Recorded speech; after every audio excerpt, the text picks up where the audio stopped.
The Stinky Cheese Man and Other Fairly Stupid Tales by Scieszka and Lynn Smith. I have found a kernel of wheat, said the little red hen. Now who will help me plant this wheat? Where is that lazy dog? Where is that lazy cat? Where is that lazy mouse? Wait a minute, I told everything. You can't tell your story right here. This is the end paper. The book hasn't even started yet.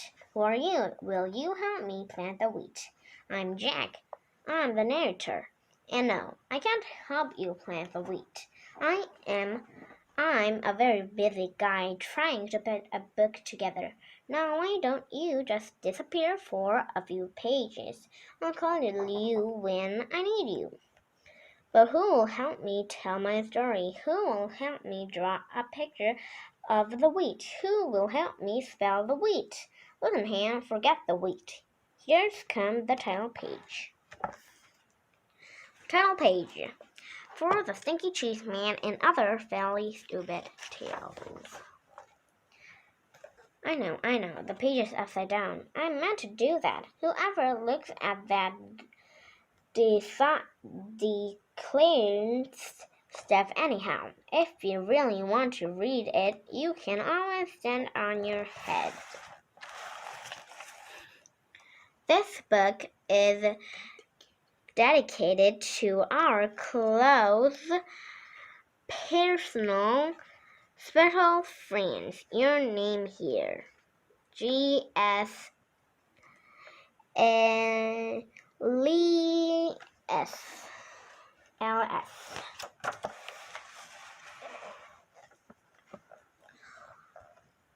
Introduction. A long time ago, people used to tell magical stories of wonder and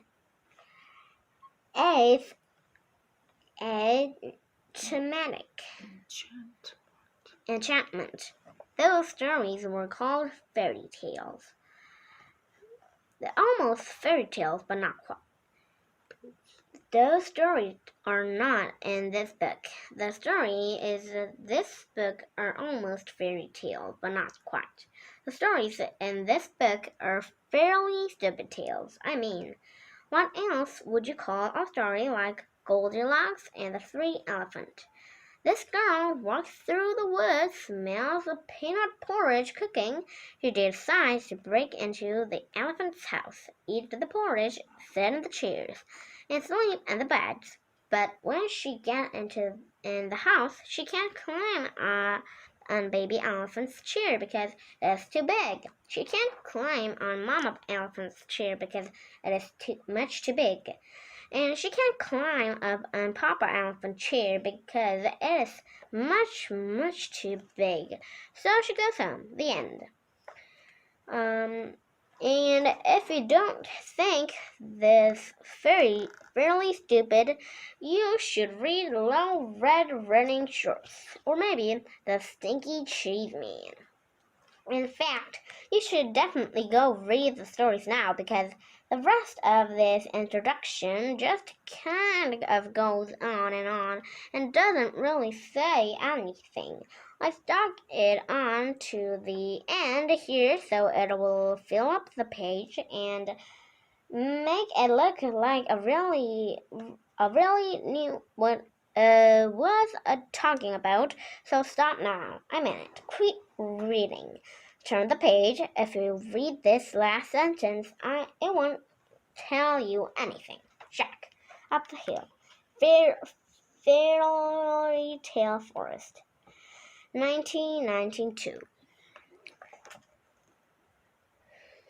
Ryan Surgeon General's warning. It has been declaimed that these tales are fairly stupid and probably dangerous to your health. Chicken Licken.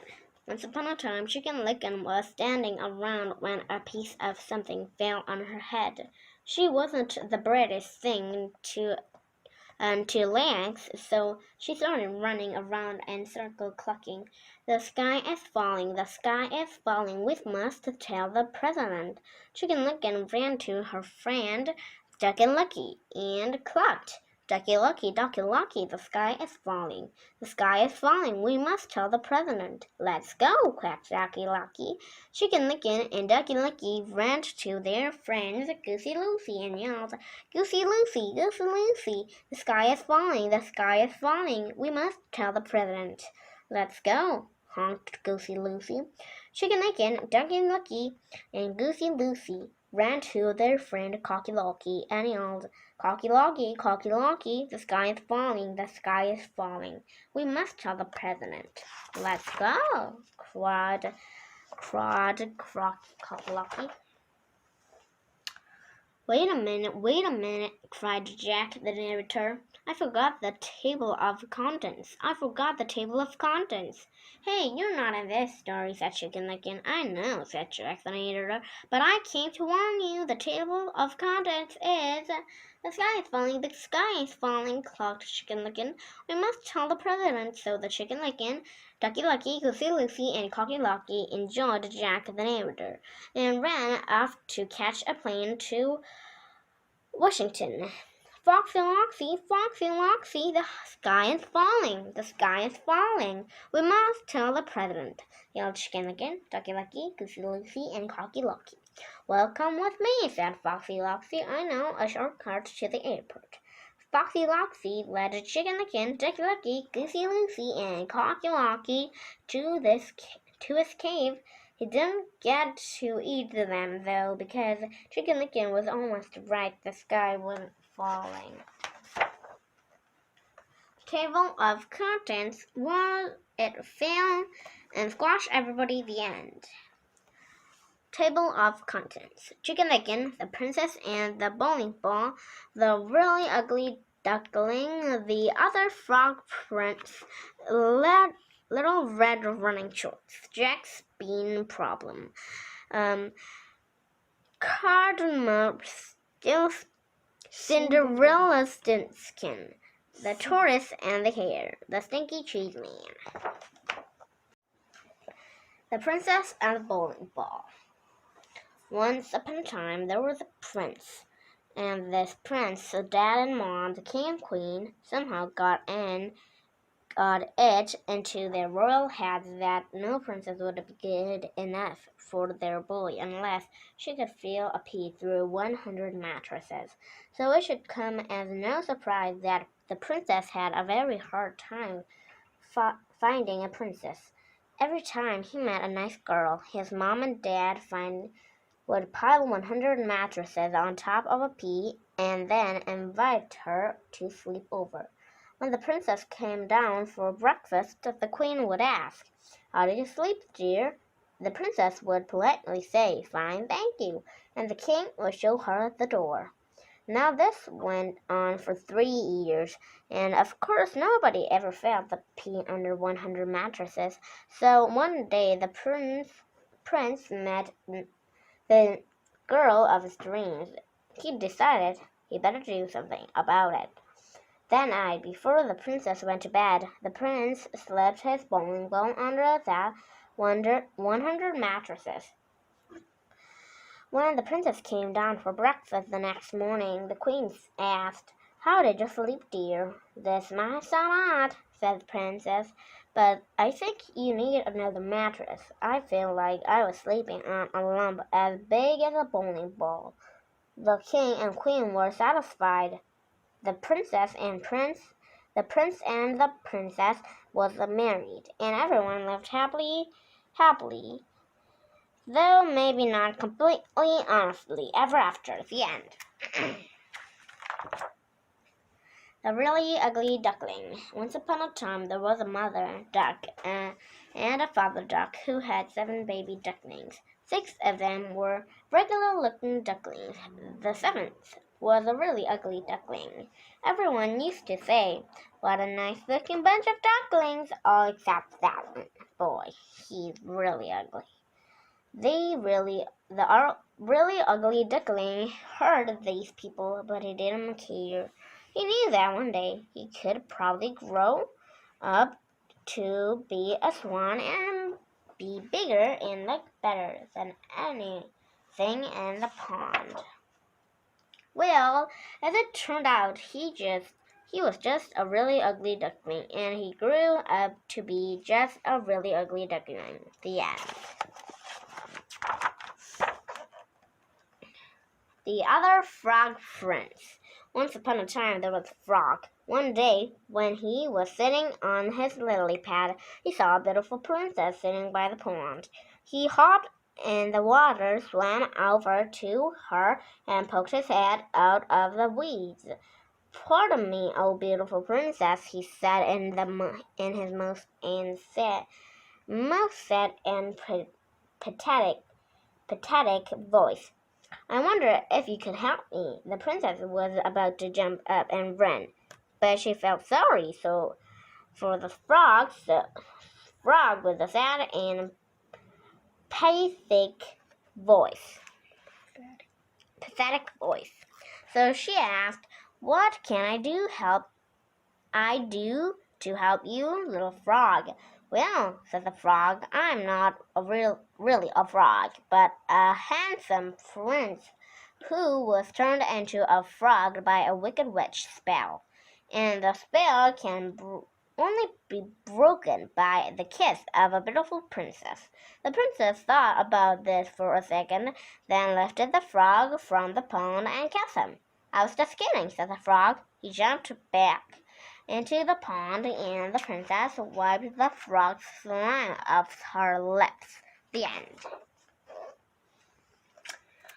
Little Red Running Shorts. "Okay, I've got this running smoothly now," said Jack the narrator. "And this next story is even better than the last three. See, it's about this girl who runs very fast and always wears red running shorts. That's where her name comes from. Get it? So anyway, this girl is running to her granny's house when she meets a wolf. He tricks her into taking the long way while he takes the shortcut.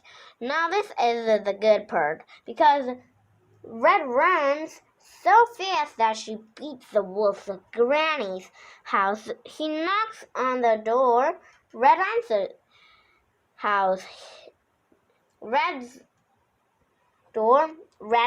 it, and guess what she says? My, what slow feet you have!" And that is it. The end. It's the greater one. So sit back, relax, and enjoy Little Red Running Shorts. And now, like I already said, Little Red Running Shorts. "You just told the whole story," said Little Red Running Shorts.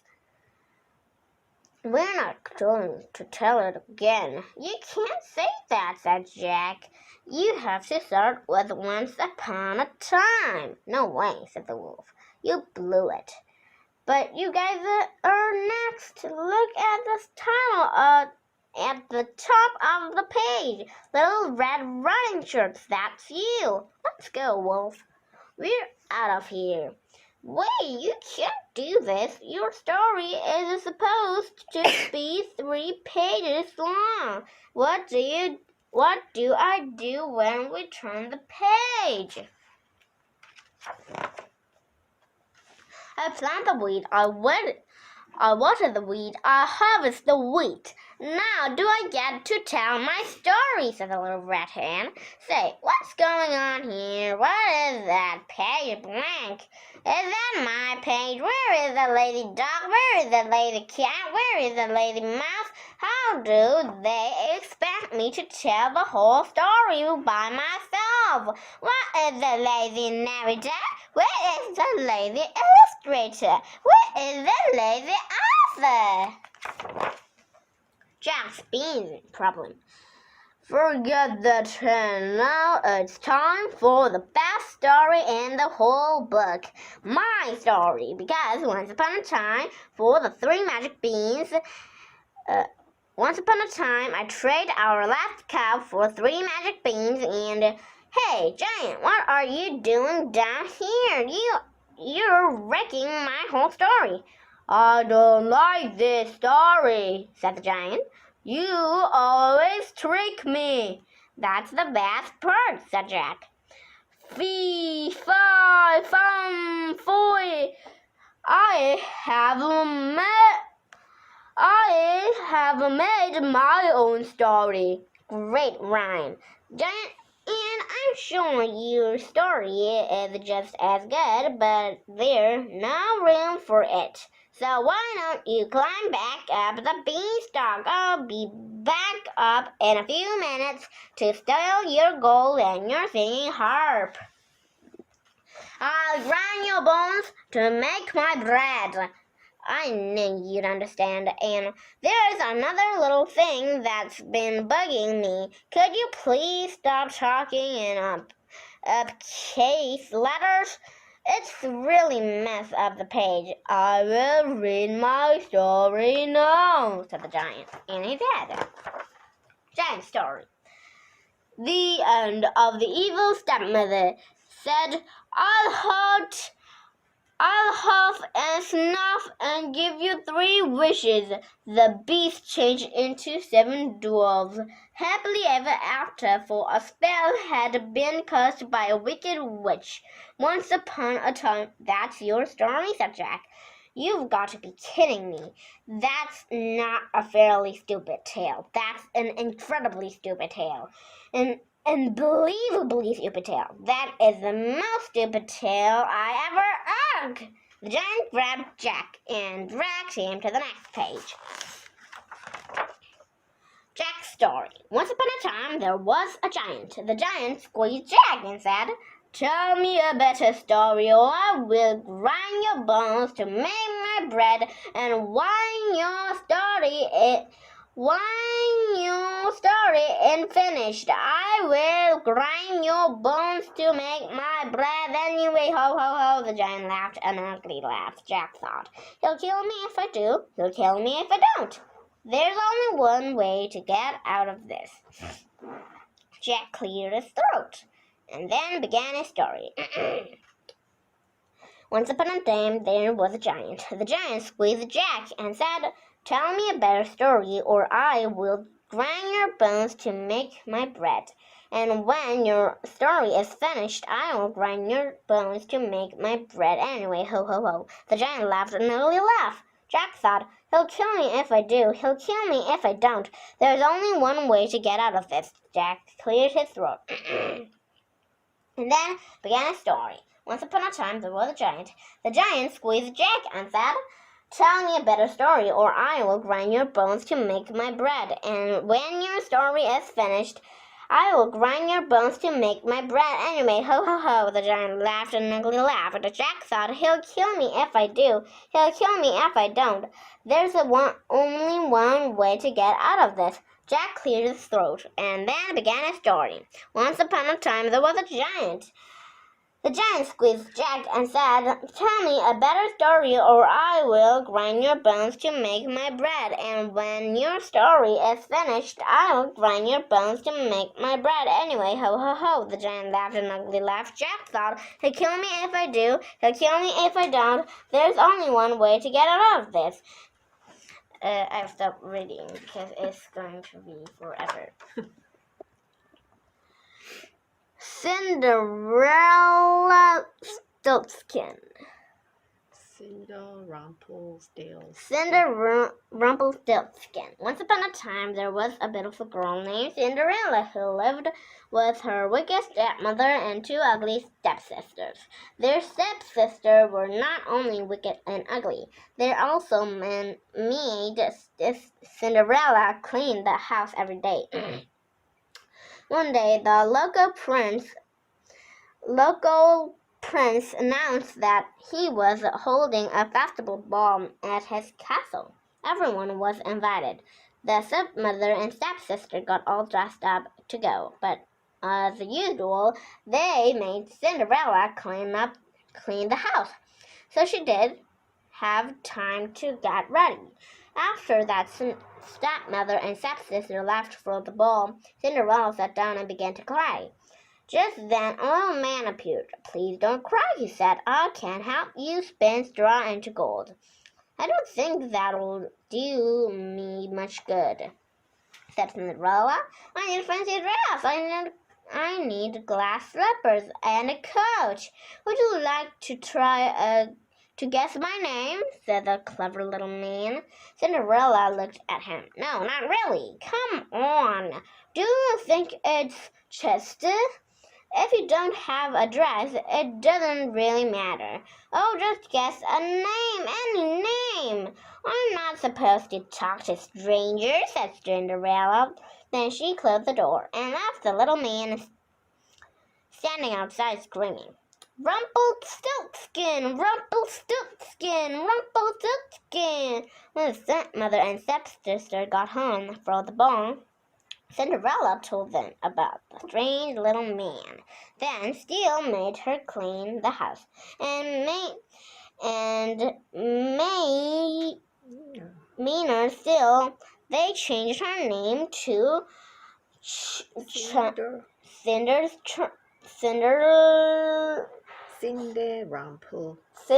Rumpelstiltskin. The end. The Tortoise and the Hare. Once upon a time there was a tortoise who was very slow but very dependable. He would always get where he set out to go. It just took him longer than most people. One day, Rabbit saw Tortoise walking slowly but surely down the road and said, Tortoise, you are so slow. I could probably grow hair faster than you ran. Oh, yeah, said Tortoise slowly. Yeah, said Rabbit. So they decided to race. One day, on the day of the big race, Tortoise and Rabbit lined up at the starting line. All said, on your mark, get set, grow. Tortoise started to run. Rabbit started to grow his hair.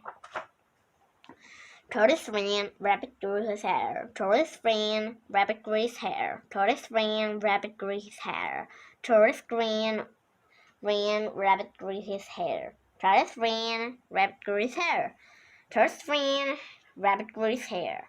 Tortoise ran, Tortoise is still running. Rabbit is still growing his hair. The end. Not the end.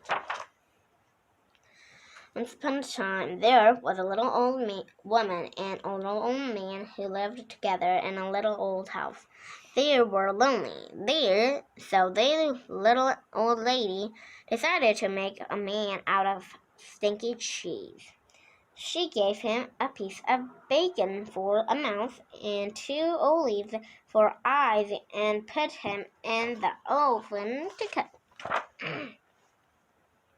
When she opened the oven to see if he was done, the smell knocked her back. Phew! What is that terrible smell? She cried. The stinky cheese man hopped out of the oven and cried out at the door, calling, Run as fast as you can. You can't catch me. I'm the stinky cheese man. The little old lady and the little old man sniffed the air. I'm not really hungry, said the little old man. I'm not all that lonely, said the little old lady. So they didn't chase the stinky cheese man. The stinky cheese man ran and ran until he met a cow eating grass in a field. Wow, what's that awful smell? Said the cow. The stinky cheese man said, I've run away from the little old lady and a little old man, and I can't run away from you too. I can't run as fast as you can. You can't catch me. I'm the stinky cheese man. The cow gave another sniff and said, I'll bet you could give someone 2 or 3 stomach aches. I think I'll just eat weeds. So the cow didn't chase the stinky cheese man either.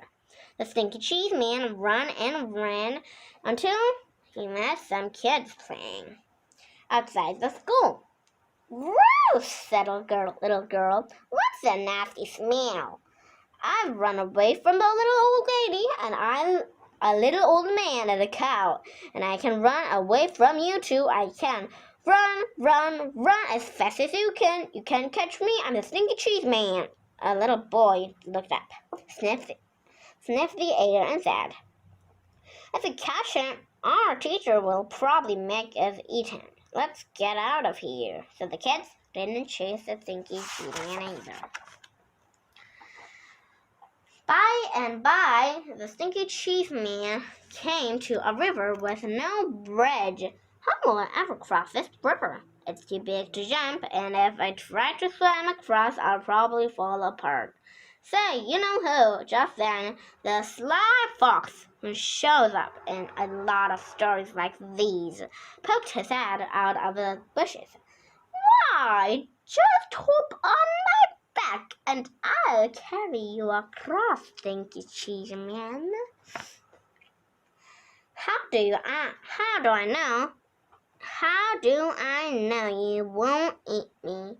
"Trust me," said the fox. So the Stinky Cheese Man hopped on the fox's back. The fox swam on the middle of the river and said, "Oh man, what is that funky smell?" The fox coughed and dragged and sneezed, and the Stinky Cheese Man flew off his back and into the river when he was a pert.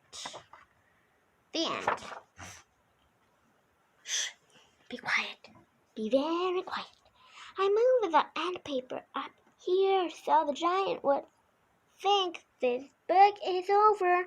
The big lug is finally asleep. Now I can sneak out of here.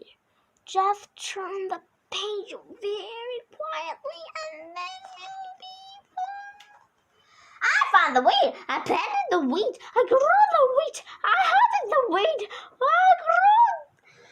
I grew the wheat. I made the dug. I baked the bread, said the little red hen. And did anyone help me? Did anyone save space for my story? And so now, said the little red hen, who thinks they're going to help me eat the bread? Bread, said the giant. Eat, said the giant. The